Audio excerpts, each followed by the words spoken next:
Ada seorang, dari Afrika, seorang pelacur. Dia disuruh untuk memberikan kesaksian Yesus hidup di dalam hidupnya. Dan dia memberikan kesaksian untuk mencoreng-moreng kekristenan entertainment. Kekristenan yang menceritakan dongeng-dongeng dusta. Bahwa saya pernah pergi ke neraka, saya pernah pergi ke sorga. Tetapi Tuhan tahu mereka gak pernah. Tuhan tahu mereka gak pernah. Kenapa? Anda bisa buktikan. Beli kaset-kaset orang yang kesaksian. Ceritanya berubah-ubah. Satu hari pernah dibawa Tuhan ke neraka, mimpi. Satu hari mati. Orang mati tidak mungkin bisa hidup kembali. Kecuali mati suri. Ya, Lazarus dengan orang kaya itu Tuhan bilang, hei orang kaya, kamu sudah begitu menikmati banyak harta. Sekarang giliran Lazarus di sorga menikmati banyak sukacita di sini. Lalu orang kaya itu berkata, oh Tuhan kirimkan aku ke bumi. Tuhan berkata, apa enggak mungkin itu terjadi. Sidang jemaat yang dikasihi Tuhan. Anda tahu marketing? Marketing? Ya, marketing. Untuk menyukseskan barang dagangannya, dia akan melakukan sebuah trik-trik. Trik-triknya kayak gini. Saya dulu pengusaha properti. Trik-triknya seperti ini. Puji Tuhan! Saya menjual 1000 rumah, 900-nya sudah laku. Sudah laku nggak 900-nya itu? Belum. 900-nya dibeli ownernya sendiri. Supaya mengesankan bahwa rumah itu berkualitas. Demikian juga kerajaan sorga. Marketing-marketing rohani mulai bermunculan di akhir zaman ini.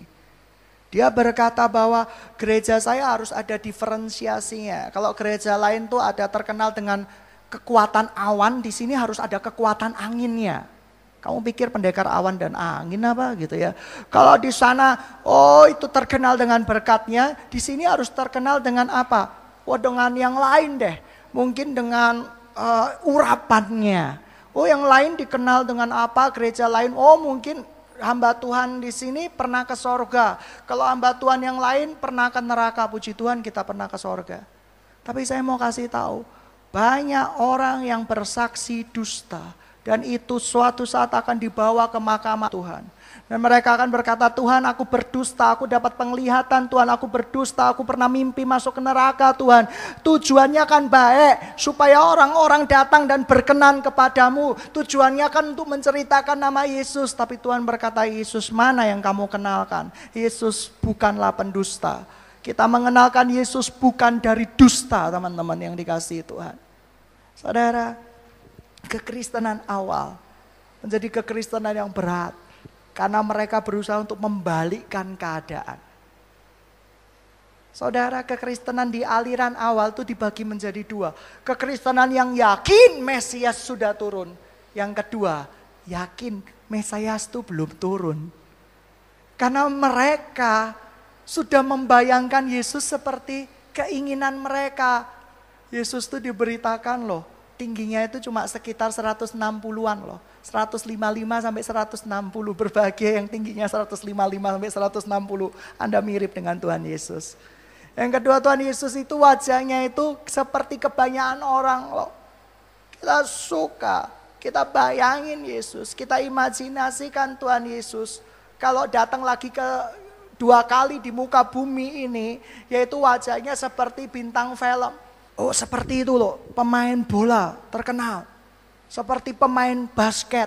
Kita punya imajinasi. Oleh karena itu ketika Tuhan Yesus datang kedua kalinya di muka bumi ini. Saya gak yakin.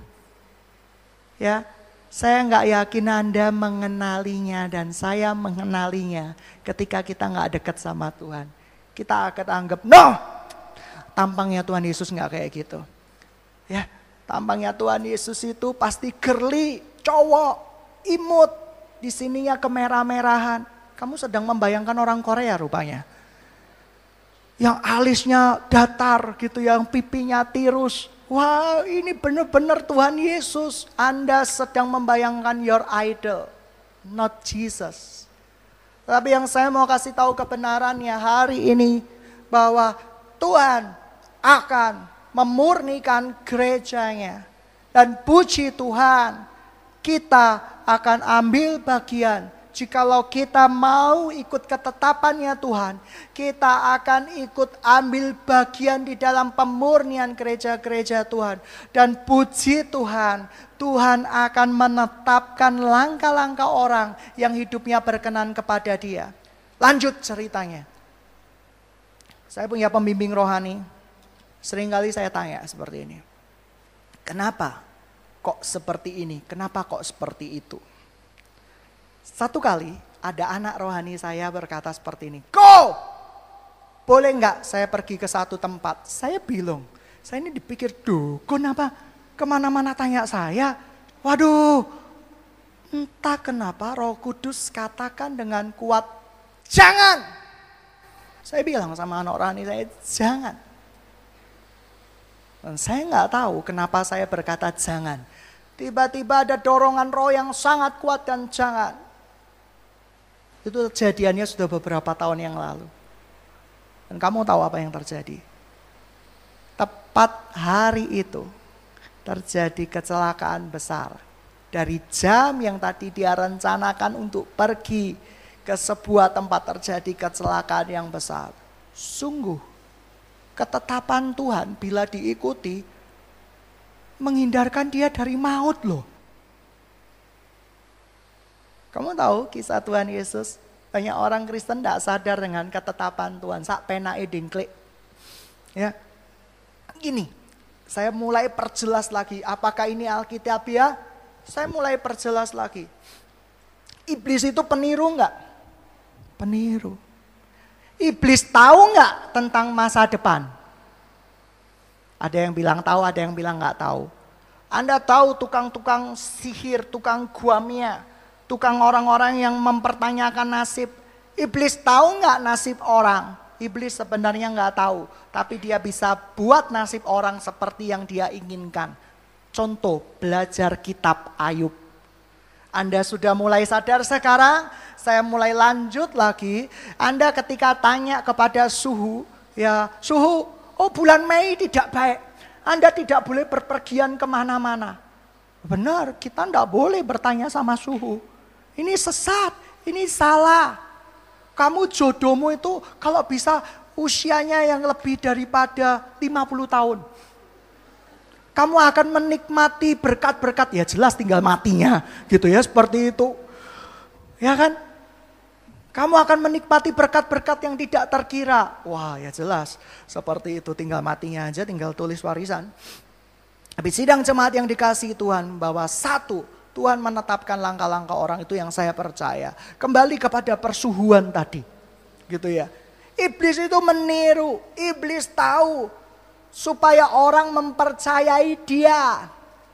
Lalu betul ketika bulan Mei. Dia tidak melakukan berpergian kemana. Tiba-tiba ada pesawat jatuh. Oh senang dilindungi oleh iblis.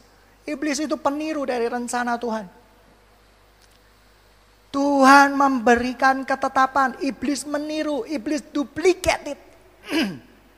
Dan saya mau kasih tahu kebenarannya kepada Anda semua bahwa ketika satu kali Tuhan berkata dengan kuat pada saya, Daniel anakku, ambil arah jalan kiri.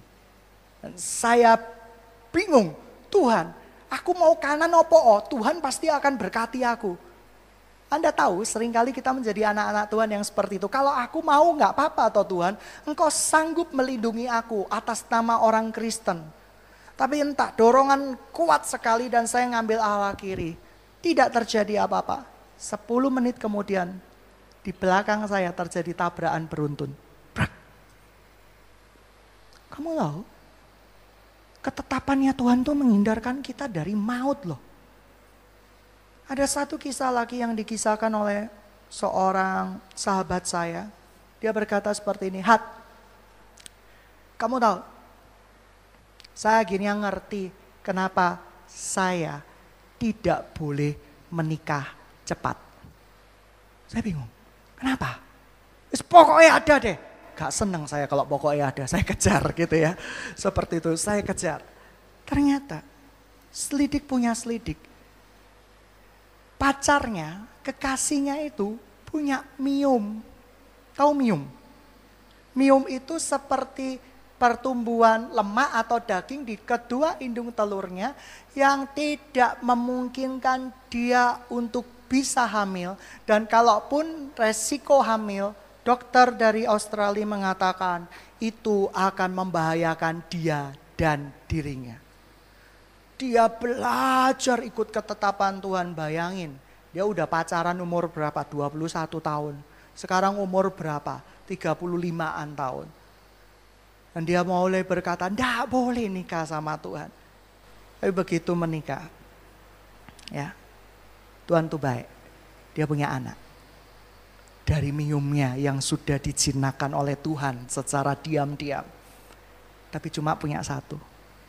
Terus rahim istrinya diangkat. Selesai. Ketetapan Tuhan. Kalau dia dulu nurut, bisikan hatinya, bukan bisikan dari Tuhan, untuk nikah di usia 21 tahun. Mungkin dia akan kehilangan istrinya. Dan mungkin dia akan kehilangan anaknya. Itu kisah nyata loh. Nama dan cerita dirahasiakan. Rumah sakit dirahasiakan demi keamanan orang yang bercerita. Yang berikutnya, ada seseorang ketika Tuhan Yesus, ya, kalau kita punya doktrin yang sesat, kita bahas ya loh. Oh Yesus, pokoknya Yesus tolong kita. Tidak mungkin Tuhan tidak tolong kita. Anda ambil kartu kredit, pokoknya Yesus yang akan lunasi kartu kredit kita. Tuhan Yesus itu jinmu apa? Tuhanmu. Shalom. Dan itu yang terjadi ketika Yusuf dan Maria pergi ke sebuah kota. Malaikat-malaikat Tuhan bilangin sama mereka gak lewat mimpi. Jangan ke kota itu. Karena di sana akan ada pembunuhan. Kira-kira Yusuf dan Maria reaksinya gimana? Dia ikut predestinasinya Tuhan. Dia ikut ketetapannya Tuhan. Iya, saya menghindari. Bisa gak Yusuf dan Maria arogan?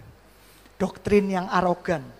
Hei malaikat, gua ini dipercaya, dititipin, ya, melahirkan anak semesta alam yang kamu pun harus berlutut cium sampai 7 kali.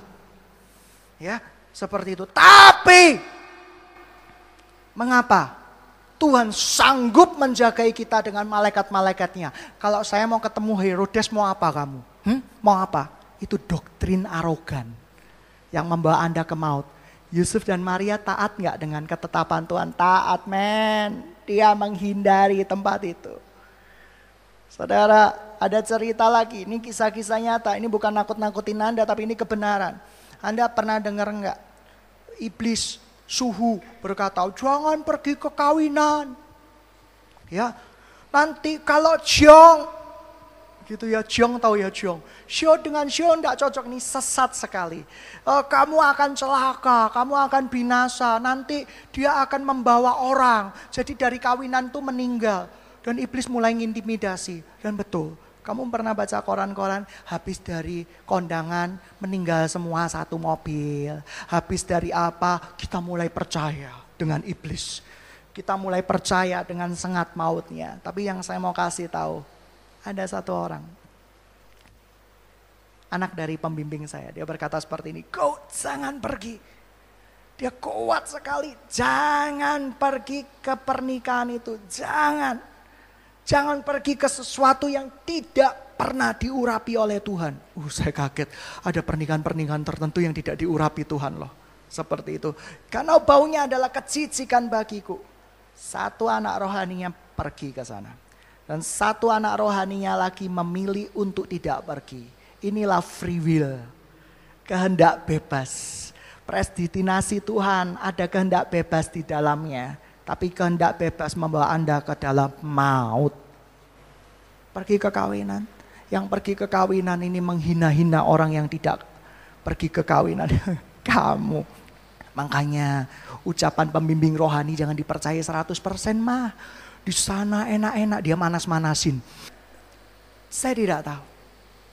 Beberapa bulan kemudian, si orang yang tadinya tidak taat ini dia jatuh cinta pada seorang wanita yang tidak cinta sama Tuhan.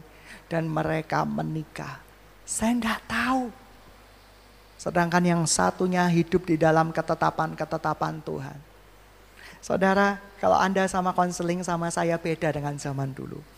Zaman saya masih di Ubaya. Saya ini terkenal dengan orang yang dalam tanda kutip orang takut ketemu sama saya, bingung gitu ya. Setampan ini orang takut gitu ya, seperti itu. Dia sampai berkata, tutupi saya dengan kuasa darah-Mu Tuhan Yesus, tutupi saya dengan kuasa darah-Mu.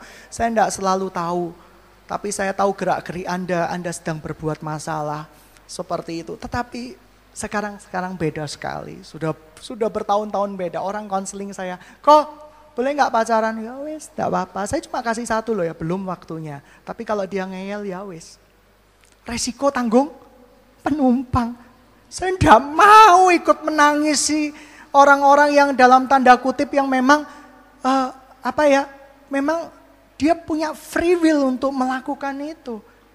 Tapi saya cuma diam dalam hati, Tuhan. Berikan kekuatan kepada dia Tuhan. Karena hari ini ketika dia melawan kehendak-Mu, dia akan masuk di dalam berbagai-bagai macam pencobaan. Itu yang saya bisa bantu doakan. Jangan biarkan dia masuk di dalam pencobaan Tuhan. Apa orang gak boleh menikah? Apa orang gak boleh pacaran? Oh boleh. Tapi tanya Tuhan waktunya. Ada satu lagi kisah teman-teman yang dikasihi Tuhan. Ini bukan disuruh menikah usia 30. Dia disuruh menikah usia 22 tahun. Masih sangat muda. Kuat sekali diperintahkan Tuhan untuk menikah pada usia 22 tahun. Lalu apa yang terjadi teman-teman yang dikasihi Tuhan? Sidang jemaat yang dikasihi Tuhan. Ternyata Tuhan punya rencana. Dia menikah. Kira-kira dia punya 3 anak. Seperti itu. Ternyata apa yang terjadi? Suaminya lumpuh. Suaminya tidak bisa apa-apa. Tetapi dia menikah muda, ada rencana-rencana Tuhan di balik semuanya itu. Ada predestinasinya Tuhan di balik semuanya itu. Hari-hari ini saya cuma mau kasih kekuatan kepada Anda. Kalau Anda sudah lakukan yang terbaik, usaha Anda tetap gagal. Percayalah, Tuhan tetapin langkah-langkah orang yang berkenan hidupnya di dalam dia. Kalau Anda sedang cowok-cowok, Anda sudah berusaha untuk facial, pelangsingan, untuk mencari cewek-cewek pujaan hati Anda. Mungkin tadinya Anda sudah mandi sehari sekali, sekarang 7 hari sekali. Anda tak kunjung dapat sesuatu. Percayalah, ada ketetapan Tuhan di dalam semuanya itu. Asal Anda bukan orang yang tegar tengkuk sehingga Anda tidak dapat pan apapun. Ini berlaku bagi orang-orang yang mengasihi Tuhan, tidak berlaku bagi orang-orang bebal. Tuhan menetapkan, Tuhan punya pandangan ke depan. Saya setuju dengan John Calvin. Tuhan punya pandangan ke depan yang luar biasa. John Calvin pernah menceritakan sebuah kisah tentang predestinasi kalau nggak salah ingat. Dia pernah menceritakan ada seorang yang dari pria dan wanita yang Tuhan suruh untuk tidak menikah dengan pria itu, tapi disuruh menikah dengan pria lain yang bersepeda kumel-kumu. Berbahagialah orang yang kumel-kumu dan bersepeda. Seperti itu. Ternyata ada rencana Tuhan di balik semuanya itu. Ya. Dia ketika menikah dengan pria yang kumel-kumu itu, waktu masuk di dalam misionari dia dibunuh oleh penduduk setempat dan akhirnya salah satu pasangannya yang kumel-kumu dan tidak berbentuk itu, menurut orang gitu ya, seperti itu, dia yang mewarisi pengajaran Injil di tempat itu. Sungguh suatu predestinasi Tuhan yang luar biasa. Tuhan tetapin langkah-langkah orang yang hidupnya berkenan kepadanya. Tuhan punya cara, Tuhan punya maksud. Oleh karena itu Tuhan tidak pernah salah. Saya setuju dengan John Calvin, tapi saya setuju dengan Arminian yang berkata manusia punya free will. Kamu ditetapin sekarang, saya mau tanya, manusia itu punya kepekaan rohani enggak? Punya. Satu hari ada seorang hamba Tuhan ya, hamba Tuhan di Malaysia. Ada seorang hamba Tuhan, dia gelisah. 3 hari sebelum naik pesawat itu gelisah. Gelisah luar biasa. Dia adalah hamba Tuhan yang bisa berkata, di dalam nama Tuhan Yesus Kristus. Ya, wah, kalau ada saya di dalam pesawat itu, pasti pesawat itu tidak apa-apa. Beri kemuliaan buat Tuhan. Tepuk tangan semua. Tapi puji Tuhan, dia hamba Tuhan yang mendengar. Dia tidak jadi naik pesawat itu. Walaupun istrinya berkata bahwa, aduh hamba Tuhan kok kayak gitu, tidak punya iman.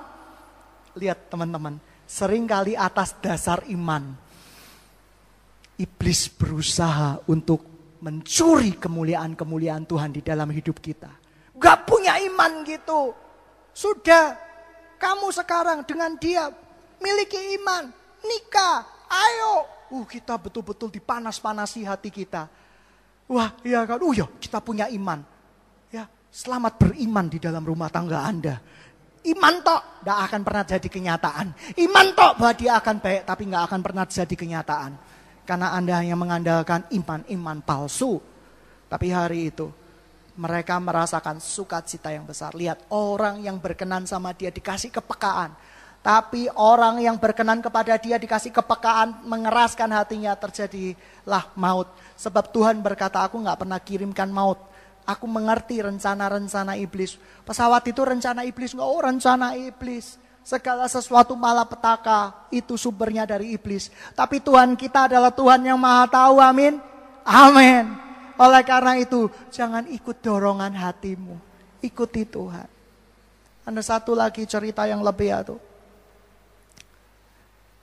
Satu kisah, mereka ini punya dosa warisan. Anak laki-laki dari keluarga itu pasti meninggal nggak lebih dari usia 50 tahun. Seandainya lebih dari usia 50 tahun, itu pasti jadi cacat dan yang lain-lain. Dulu saya tidak percaya seperti itu. Tapi ketika saya bergaul dengan Tuhan, saya mengerti. Iblis itu menghancurkan keluarga lewat 4 generasi. Kutuk itu ada, berkat itu ada.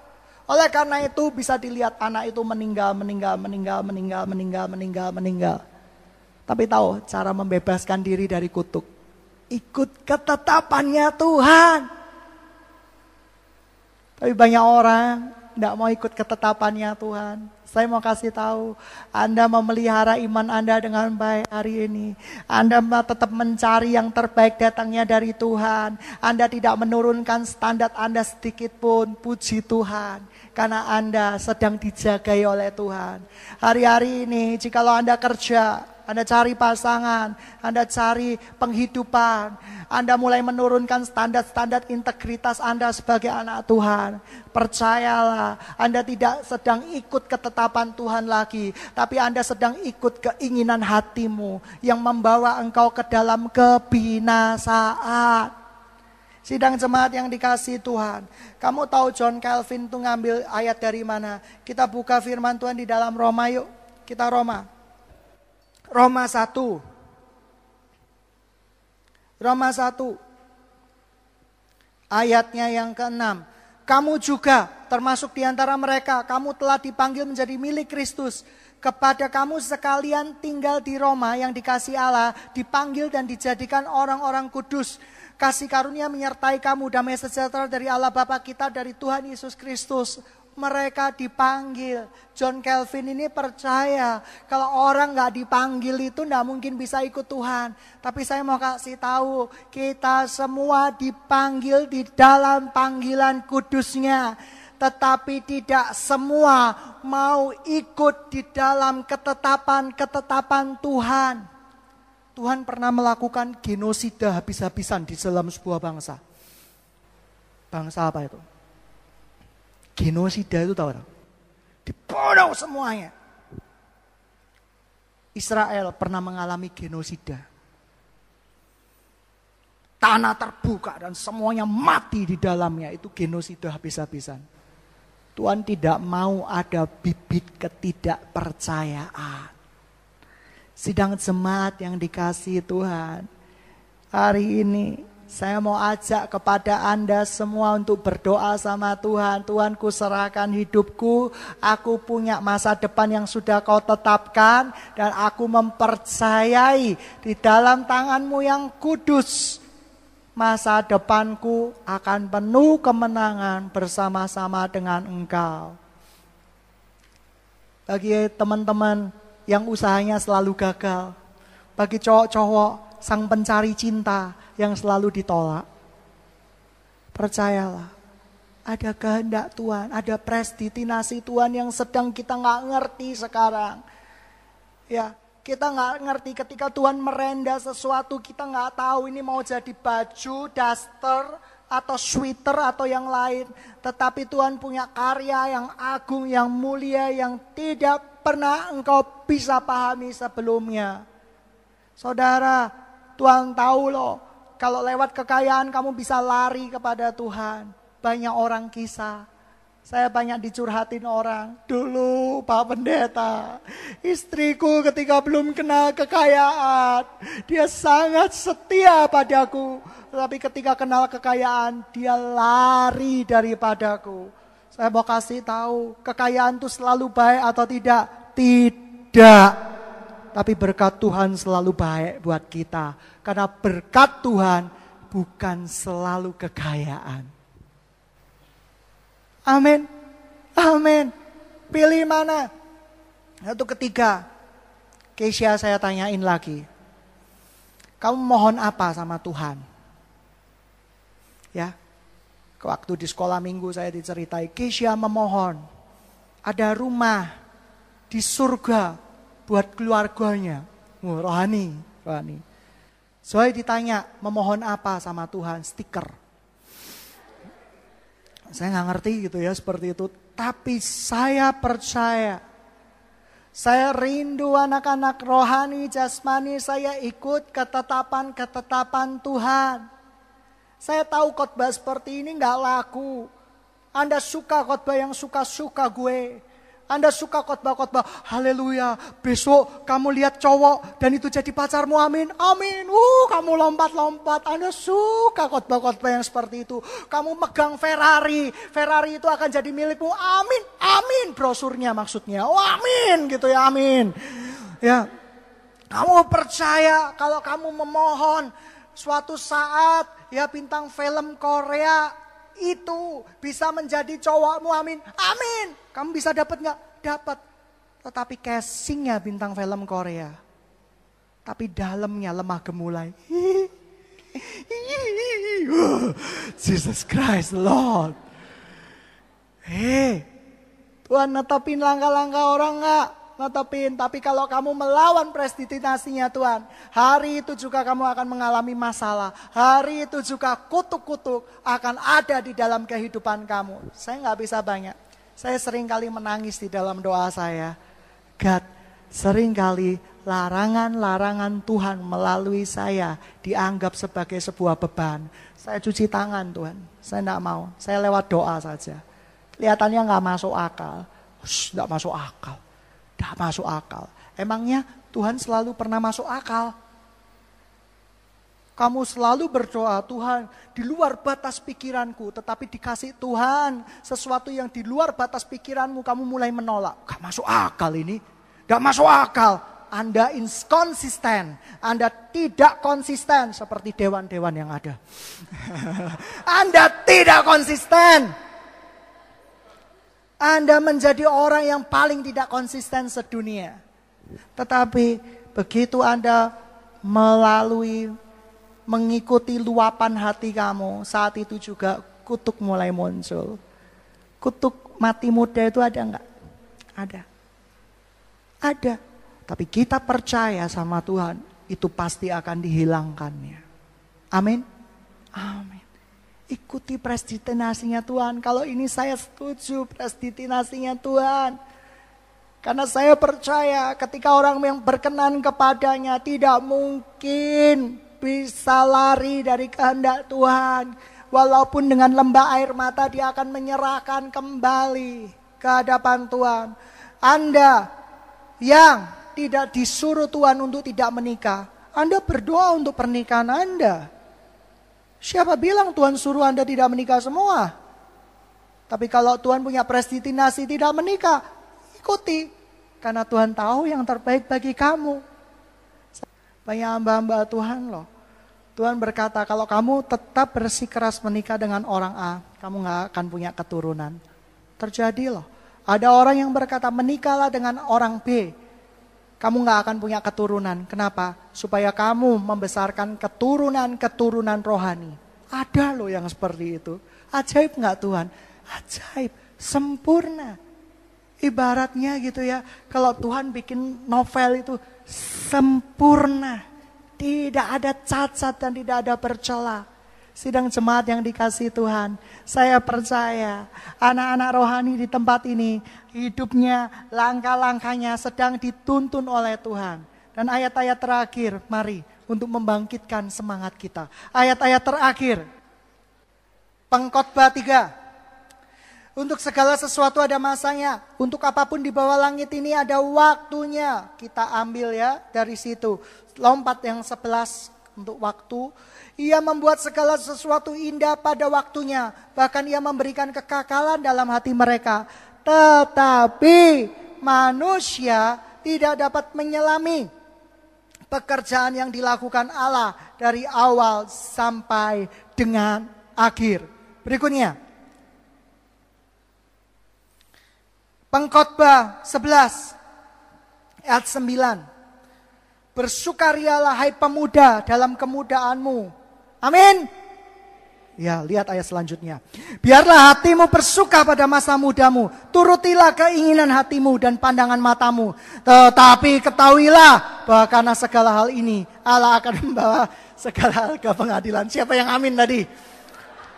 Siapa yang amin? Ini anak-anak gitu ya. Amin. Amin. Gitu ya. Ayatnya nggak dibaca utuh, pokoknya suka yang berkat-berkat gitu ya. Ya, tetapi ketahuilah bahwa karena segala hal ini Allah akan membawa engkau ke pengadilan. Ini merupakan ayat sindiran buat kita semua. Berikutnya, kita bacakan kebenaran firman Tuhan. Mazmur 119.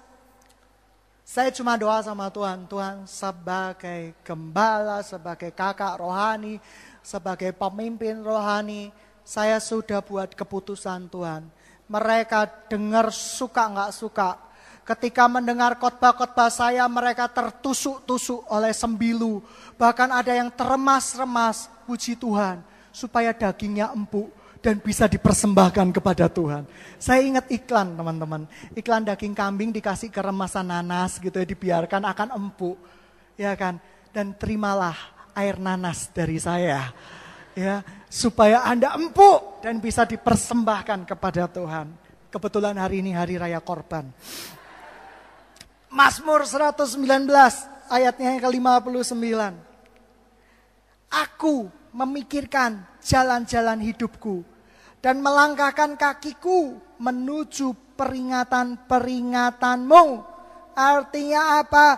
Bahwa kita harus memikirkan jalan-jalan kehidupan kita dan peringatan-peringatan Tuhan di dalam kehidupan kita. Dan mari kita baca, mohon maaf, Kisah Para Rasul 9. Hari ini banyak olahraga buka firman Tuhan, tapi itu baik sekali. Menangkan jiwa. Banyak teman-temanmu yang ke gereja tapi sesat loh. Banyak teman-temanmu ke gereja hanya taunya berkat, berkat, berkat. Ketika Tuhan Yesus datang dengan segala keagungannya, dengan segala tahtanya yang luar biasa, Anda tidak mengakui dia. Anda akan lebih mengakui Tuhan Yesus membawa jutaan dolar di tangannya sebagai figur Yesus yang kau pikirkan. Sesat, maut. Inilah yang disebut John Calvin. Ada orang-orang tertentu yang Tuhan lihat hatinya bebal sekali. Dan memang sudah tidak bisa diselamatkan lagi. Sebab Tuhan yang maha tahu. Tapi saya percaya dengan Arminian juga.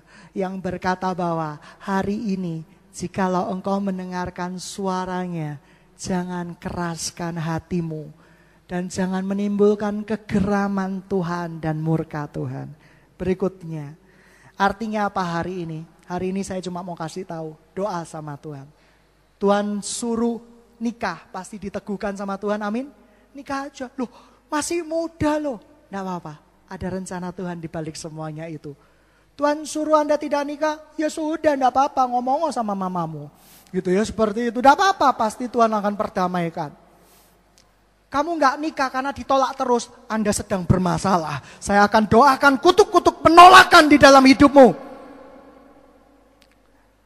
Nggak nikah karena ditolak, Tuhan nggak mau. Tapi Anda tidak menikah karena mencintai Tuhan dan ada predestination-nya Tuhan di dalam semuanya itu, ya rapopo. Tuhan akan berkata sama Anda semua, aku rapopo. Aku senang. Ya kan? Supaya Anda ngerti ketetapan-ketetapan Tuhan. Amin. Nah, Kisah Para Rasul 9 ayat 24. Tetapi maksud jahat itu diketahui oleh Saulus. Siang dan malam orang-orang Yahudi mengawal semua pintu gerbang kota supaya dapat membunuh dia.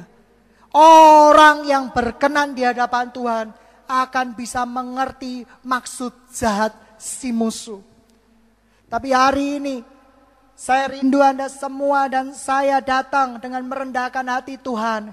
Aku ingin ikut ketetapan-ketetapanmu. Supaya predestinasimu itu betul-betul mengubah hidupku.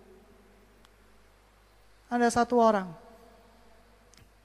Saya sedang melayani. Dia pria. Ada gangguan jiwa. Gangguan jiwa akut. Dia punya pacar. Mau nikah. Pacarnya dileleh orang aja ngamuk-ngamuk setengah mati.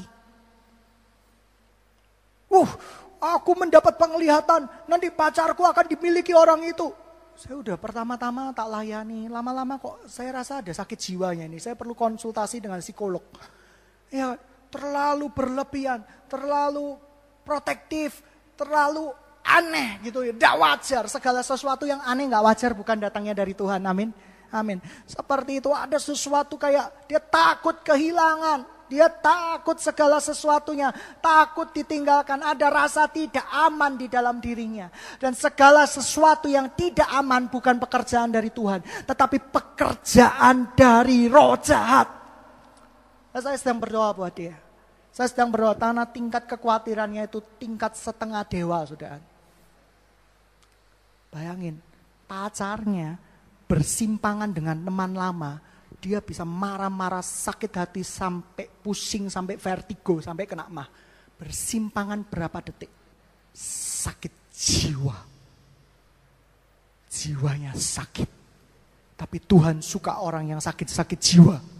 Untuk dipulihkan di dalam kerajaannya. Sidang jemaat yang dikasihi Tuhan. Percaya sama Tuhan. Kalau itu kehendak Tuhan. Ya, saya tidak suka ya. Saya tidak suka kata-kata, kalau itu kehendak Tuhan, ya pasti itu nanti buat kamu. Itu benar, itu benar. Tapi ada kata-kata yang salah, oleh karena kekerasan hatimu juga kamu bisa mendapatkan yang kamu inginkan. Mau berdebat firman Tuhan dengan saya boleh. Bahasa Yunani saya dapat A, Ibrani saya dapat A. Saya nggak sombong, tapi congkak. Ya kan? Tapi saya mau berdebat dengan firman Tuhan, boleh. Tapi firman Tuhan itu akan membukakan kita semua. Sidang jemaat yang dikasihi Tuhan. Saya tidak tahu. Tapi ketika Anda mendengarkan firman Tuhan hari ini, ada hati-hati yang sedang bertanya, apakah kondisiku sekarang ini merupakan ketetapan Tuhan? Jikalau Anda mencintai Tuhan, saya akan jawab dengan pasti, iya. Jangan khawatir. Sekalipun kiri kananmu kelihatannya berbahagia, tapi kebahagiaannya yang datangnya bukan dari Tuhan adalah semu. Hari ini juga Tuhan bicara, ada kutuk-kutuk loh. Kamu lihat loh, ada kutuk-kutuk yang usianya meninggal muda. Kamu coba lihat runtut dari paman bibimu, selalu meninggalnya kecelakaan. Tapi hari ini saya mau kasih tahu, kalau kamu ikut kehendak Tuhan, jangankan kecelakaan, ketabrak semut pun tidak bakal terjadi di dalam hidupmu. Saya minta pemain musik maju ke depan. Sidang jemaat yang dikasih Tuhan, siapa yang hari ini mau berkata, predestinasimu Tuhan, ketetapanmu di dalam hidupku, kedaulatanmu di dalam hidupku, itu aku sukai Tuhan. Dan akan melepaskan aku dari jerat-jerat musuh. Yang mau kedaulatan Tuhan terjadi di dalam kehidupanmu, angkat tanganmu tinggi-tinggi. Taruh satu tanganmu di dada kamu sebagai lambang. Amin. Aku mengamininya Tuhan. Saya percaya begitu banyak kerusakan yang sudah ditimbulkan oleh iblis. Tapi saya cuma mau berkata, predestinasinya Tuhan itu indah loh. Ketetapan Tuhan itu indah, sempurna. Saya cuma membahas sedikit banyak dari predestinasinya Tuhan. Ada begitu banyak hal yang saya gak bisa pahami, karena itu otoritasnya Tuhan. Tapi hari ini Engkau berkata, yes, aku mau ikut kehendak-Mu. Engkau gak akan pernah salah memilihkan buat aku jalan-jalan yang terbaik buatku. Engkau gak pernah salah Tuhan, Engkau gak pernah salah. Saya tidak akan menolak Tuhan. Saya juga gak akan mengeraskan hati. Saya tetap mau ikut di dalam kehendak-Mu. Dan itu sempurna. Itu begitu sempurna. Saya cuma mau sharing.